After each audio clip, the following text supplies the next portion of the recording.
आज आप जो मेरे साथ कहानी सुन रहे हैं, मेरे यानी सुजाता के साथ, इस कहानी का शीर्षक है लो भूली दास्तां फिर याद आ गई। कभी कभी ज़िंदगी में कुछ घटनाएं ऐसी भी घटती हैं जो अपने आप में अजीब होती हैं।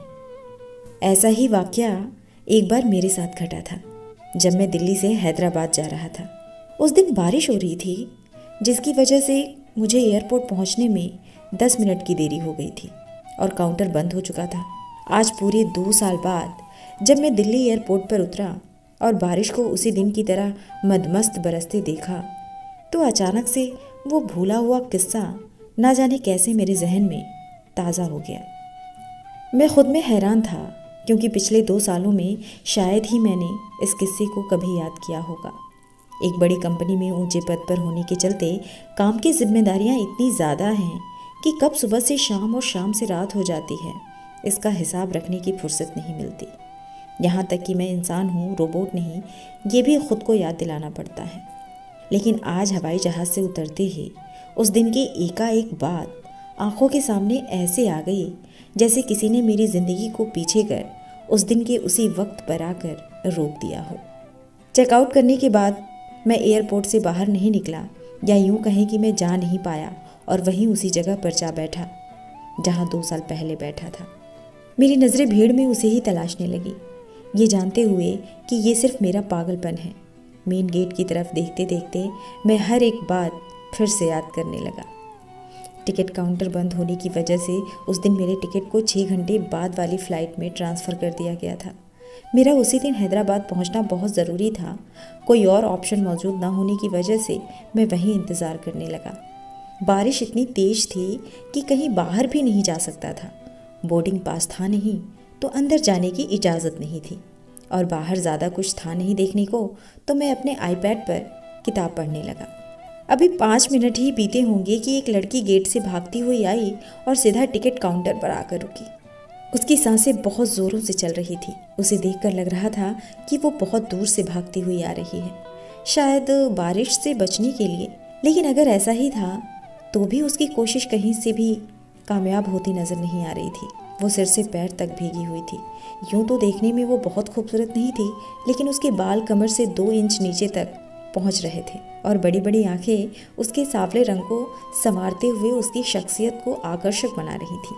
तेज़ बारिश की वजह से उस लड़की की फ़्लाइट लेट हो गई थी और वो भी मेरी तरह मायूस होकर सामने वाली कुर्सी पर आकर बैठ गई। मैं कब किताब छोड़ के उसे पढ़ने लगा था, इसका एहसास मुझे तब हुआ जब मेरे मोबाइल फ़ोन की घंटी बजी। ठीक उसी वक्त उसने मेरी तरफ देखा और तब तक मैं उसे ही देख रहा था। उसके चेहरे पर कोई भाव नहीं था। मैं सकपका गया और उस पल की नज़र से बचते हुए फ़ोन को उठा लिया। फ़ोन मेरी मंगेतर का था।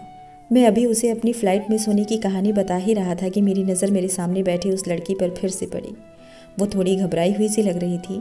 वो बारंबार अपने मोबाइल फ़ोन पर कुछ चेक कर रही थी, तो कभी अपने बैग में। मैं जल्दी जल्दी फ़ोन पर बात खत्म कर उसे देखने लगा। उसने भी मेरी ओर देखा और इशारे में खिंचकर पूछा कि क्या बात है। मैंने अपनी हरकत पर शर्मिंदा होते हुए उसे इशारे में ही जवाब दिया, कुछ नहीं। उसके बाद वो उठकर टहलने लगी। मैंने फिर से अपनी किताब पढ़ने में ध्यान लगाने की कोशिश की, पर ना चाहते हुए भी मेरा मन उसको पढ़ना चाहता था। पता नहीं उस लड़की के बारे में जानने की इच्छा हो रही थी। कुछ मिनट ही बीते होंगे कि वो लड़की मेरे पास आई और बोली, सुनिए, क्या आप कुछ देर मेरे बैग का ध्यान रखेंगे? मैं अभी 5 मिनट में चेंज करके वापस आ जाऊंगी। जी ज़रूर, आप जाइए, मैं ध्यान रख लूँगा, मैंने मुस्कुराते हुए कहा। थैंक यू, सिर्फ 5 मिनट, इससे ज़्यादा टाइम नहीं लूँगी आपका। ये कहकर वो बिना मेरे जवाब का इंतज़ार किए वॉशरूम की ओर चली गई। 10 से 15 मिनट बीतने के बाद भी जब वो नहीं आई तो मुझे उसकी चिंता होने लगी। सोचा जाकर देख आऊं, पर यह सोचकर नहीं गया कि कहीं मुझे गलत ना समझ ले। मैं रुक गया। वैसे भी मैं जानता ही कितना था उसे, और 10 मिनट बीते पर वो नहीं आई। अब मुझे सच में घबराहट होने लगी थी कि कहीं उसे कुछ हो तो नहीं गया। वैसे वो थोड़ी बेचैन सी लग रही थी। मैं उसे देखने जाने के लिए उठने ही वाला था कि वो मुझे सामने से आती हुई नजर आई। उसे देखकर मेरी जान में जान आई। वो ब्लैक जीन्स और वाइट टॉप में बहुत अच्छी लग रही थी। उसके खुले बाल, जो शायद उसने सुखाने के लिए खोले थे, किसी को भी उसकी तरफ खींचने के लिए काफ़ी थे। वो अपना बैग उठाते हुए एक फीकी सी हंसी के साथ मुझसे बोली, सॉरी, मुझे कुछ ज़्यादा ही टाइम लग गया, थैंक यू सो मच। मैंने उसकी तरफ देखा। उसकी आंखें लाल लग रही थी। जैसे रोने के बाद हो जाती हैं। आंखों की उदासी छिपाने के लिए उसने मेकअप का सहारा लिया था, लेकिन उसकी आंखों पर बिखरे काजल बता रहे थे कि उसे लगाते वक्त वो अपने आप में ही नहीं थी। शायद उस समय भी वो रो रही हो। ये सोचकर पता नहीं क्यों मुझे दर्द हुआ। मैं जानने को और ज़्यादा बेचैन हो गया कि आखिर बात क्या है। मैंने अपनी उलझन को छिपाते हुए उससे सिर्फ इतना कहा, यू आर वेलकम। कुछ देर बाद देखा तो वो अपने बैग में कुछ ढूंढ रही थी और उसकी आंखों से आंसू बह रहे थे। शायद उसे अपना रुमाल नहीं मिल रहा था। उसके पास जाकर मैंने अपना रुमाल उसके सामने कर दिया। उसने बिना मेरी तरफ देखे मुझसे रुमाल लिया और उसमें अपना चेहरा छिपाकर ज़ोर ज़ोर से रोने लगी। वो कुर्सी पर बैठी थी, मैं उसके सामने खड़ा था। उसे रोते देख जैसे ही मैंने उसके कंधे पर हाथ रखा, वो मुझसे चिपक गई और ज़ोर ज़ोर से रोने लगी। और वो कुछ पल खामोश अफसानों की तरह गुजर गए। कुछ देर बाद जब उसके आंसू थमे तो उसने खुद को मुझसे अलग कर लिया, लेकिन कुछ बोली नहीं। मैंने उसे पीने को पानी दिया, जो उसने बिना किसी झिझक के ले लिया। फिर मैंने हिम्मत करके उससे सवाल किया, अगर आपको बुरा ना लगे तो एक सवाल पूछूं? उसने कहा। उसने हाँ में अपना सिर हिलाकर अपनी सहमति दे दी। आपकी परेशानी का सबब पूछ सकता हूँ? सब ठीक है ना? मैंने डरते डरते पूछा। सब सोचते हैं कि मैंने गलत किया, पर कोई ये समझने की कोशिश नहीं करता कि मैंने वो क्यों किया। वो कहते कहते उसकी आंखों में फिर से आंसू आ गए। क्या तुम्हें लगता है कि तुमसे गलती हुई? फिर चाहे उसके पीछे की वजह कोई भी रही हो। मैंने उसकी आंखों में आंखें डालते हुए पूछा। मुझे नहीं पता कि क्या सही है और क्या गलत, बस जो मन में आया वो किया। ये कहकर वो मुझसे अपनी नज़रें चुराने लगी। अगर खुद जब समझ ना आए तो किसी ऐसे बंदे से बात कर लेनी चाहिए जो आपको नहीं जानता हो, क्योंकि वो आपको बिना जज किए समझने की कोशिश करेगा। मैंने भी हल्की मुस्कुराहट के साथ कहा। तुम भी यही कहोगे कि मैंने गलत किया? नहीं, मैं ये समझने की कोशिश करूँगा कि तुमने जो किया वो क्यों किया। मेरा ऐसा कहते ही उसकी नज़रें मेरे चेहरे पर आ ठहर गईं। उनमें शक तो नहीं था, पर उलझन के बादल ज़रूर थे कि क्या इस आदमी पर यकीन किया जा सकता है। फिर उसने अपनी नज़रें हटा लीं और कुछ पल सोचने के बाद फिर मुझे देखा। मैं समझ गया कि मैंने उसका यकीन जीत लिया है। फिर उसने अपनी परेशानी की वजह बतानी शुरू की। दरअसल वो एक मल्टीनेशनल कंपनी में बड़ी अफसर थी। वहाँ उसके दो खास दोस्त थे, रविश और अमित। रविश से वो प्यार करती थी। तीनों एक साथ बहुत मज़े करते, साथ ही आउट स्टेशन ट्रिप पर भी जाते। वो दोनों इसका बहुत ख्याल रखते थे। एक दिन उसने रविश से अपने प्यार का इजहार कर दिया। उसने ये कहकर मना कर दिया कि उसने कभी उसे दोस्त से ज़्यादा कुछ नहीं माना। रविश ने उसे ये भी बताया कि अमित उससे बहुत प्यार करता है और उसे उसके बारे में एक बार सोच लेना चाहिए। उसे लगता था कि रविश अमित की वजह से उसके प्यार को स्वीकार नहीं कर रहा, क्योंकि रविश और अमित में बहुत गहरी दोस्ती थी। वो अमित से जाकर लड़ पड़ी कि उसकी वजह से ही रविश ने उसे ठुकरा दिया है, और साथ में ये भी इल्ज़ाम लगाया कि कैसे दोस्त है वो, अपनी ही दोस्त की गर्लफ्रेंड पर नज़र रखे हुए है। इस बात पर अमित को गुस्सा आ गया और उसके मुंह से गाली निकल गई। बात इतनी बढ़ गई कि वो किसी और के कहने पर, जो इनकी दोस्ती से जला करता था, उसने अमित के ऑफिस में शिकायत कर दी कि उसने मुझे परेशान किया। इस वजह से अमित की नौकरी भी खतरे में पड़ गई। इस बात से रविश बहुत नाराज़ हुआ और अपनी दोस्ती तोड़ ली। ये बात उससे सही नहीं गई और वो शहर से कुछ दिन दूर चले जाने का मन बना लेती है, जिसकी वजह से वो आज यहाँ है। ये सब बताकर उसने मुझसे पूछा, अब बताओ मैंने क्या गलत किया? गलत तो अमित और रविश भी नहीं थे, वो थे क्या? मैंने उसके सवाल के बदले सवाल किया।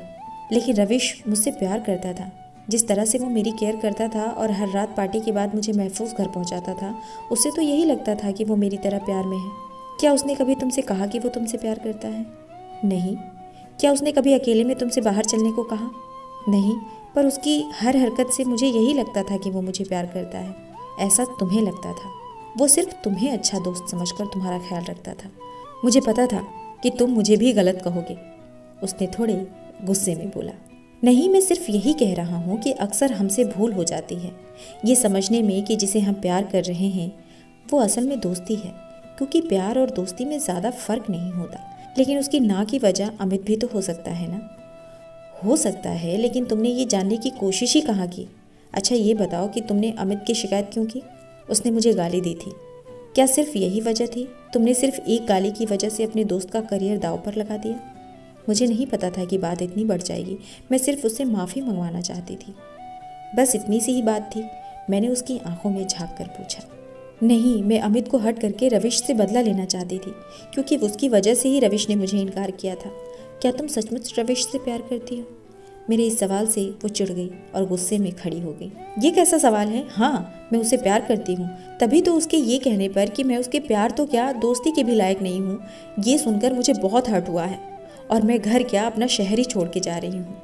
पर जिस समय तुमने रविश से अपना बदला लेने की सोची, प्यार तो तुम्हारा उसी वक्त ख़त्म हो गया था।